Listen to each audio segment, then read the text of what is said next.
Negara atau pabrik perampokan legal 984 triliun pada tahun 2024. Bukan angka fiktif, bukan angka debat warung kopi. Ini angka resmi dari PPATK, angka yang seharusnya membuat seluruh pejabat negeri ini menunduk malu kalau masih punya urat malu. 984 triliun uang rakyat yang digaruk dalam 1 tahun. 1 tahun! Bayangkan! Berapa total yang dirampok sejak awal kemerdekaan?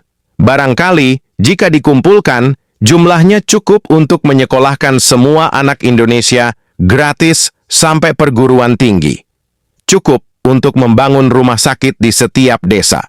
Cukup untuk membayar hutang negara dan masih tersisa untuk memberi makan generasi mendatang. Negara ini bukan gagal. Negara ini udah mati. Yang hidup cuma para zombie berdasi yang kerjaannya ngisap pajak rakyat sampai kering kerontang. Kalau korupsi itu seni, maka pejabat kita adalah maestro kelas iblis. Rakyat disuruh jadi pahlawan ekonomi. Tapi yang jadi kaya justru penyembah uang dan pemangsa keringat orang miskin. Bayar pajak terus.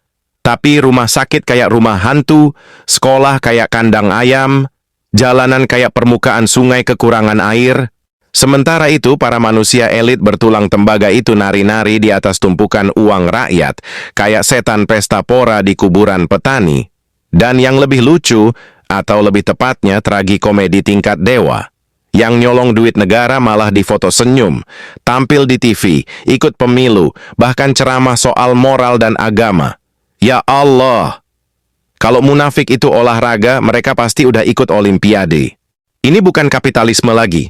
Ini kapitalisme edisi setan pensiun. Udah bukan sistem ekonomi, tapi mesin penggiling rakyat. Rakyat tiap hari kerja kayak kerbau, tapi hasilnya dipalak dengan pajak. Pajak nafas, pajak hidup, pajak mati. Mau buang air aja kadang mikir, jangan-jangan kencing pun nanti dikenain PPN. Negara ini udah mirip ATM berjalan untuk kelompok elit.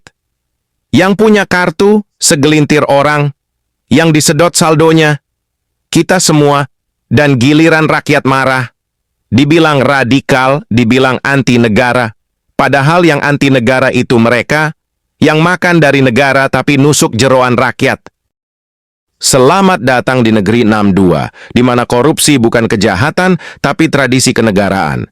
Negara ini udah nggak pakai rem, ngibrit ke jurang kehancuran. Bukan karena rakyat males kerja, tapi karena hasil kerja disedot kayak odol terakhir, dipencet, dikerok, disobek, ujungnya tetap diembat juga. Pajak sekarang udah kayak nyamuk di kampung. Tiap jendela dibuka, langsung nyedot darah, beli pulsa, kena pajak, semua ada pajaknya. Mimpi basah? Belum sih, tapi sabar aja. Sebentar lagi bisa aja dikasih PPN 11%. Uang rakyat disedot dan dikorup. Dijadikan beli mobil dinas yang bannya lebih mahal dari gaji buruh setahun, sekolah gratis, cuma gratis ngeliat gedungnya dari luar, masuk bayar seragam, bayar gedung, bayar uang senyum, sampai akhirnya bayar kesabaran. Rakyat kerja siang malam kayak robot nguli tanpa charger. Sementara elit politik hidup kayak sultan TikTok, makan siang tender proyek, makan malam tender tambang, dan sarapan dengan berita korupsi yang disensor. Dan parahnya, koruptor di sini nggak takut masuk penjara. Karena apa? Penjaranya lebih mirip villa pinggir danau. Ada AC, kasur empuk, TV kabel, bahkan bisa ngundang biduan pas ulang tahun. Negara kita ini udah bukan republik, lebih cocok dinamain negara obral dosa. Semua bisa dibeli, asal punya koneksi dan nyogoknya nggak pelit. Rakyat kalau marah, dibilang radikal. Rakyat nuntut keadilan, dibilang makar. Tapi pejabat nyolong triliunan, dibilang khilaf dan manusiawi. Khilaf apaan? Itu mah niat dari sebelum subuh. Kalau sistem kayak gini terus dibiarkan, jangan heran suatu hari nanti rakyat bayar pajak sambil nulis surat cinta ke malaikat maut. Karena hidup di negara ini rasanya kayak main monopoli tapi uangnya asli. Dan semua properti udah dibeli pejabat. Sudah waktunya sadar, kita ini bukan rakyat, tapi ATM berjalan tanpa PIN. Yang nyedot saldo, mereka yang tiap kampanye bilang pro rakyat, tapi pas berkuasa sibuk pro kerabat. Udah cukup kita jadi korban di negara pura-pura. Kalau sistem terus begini, Bukan cuma ekonomi yang ambruk, tapi waras kita juga bisa ikut tumbang.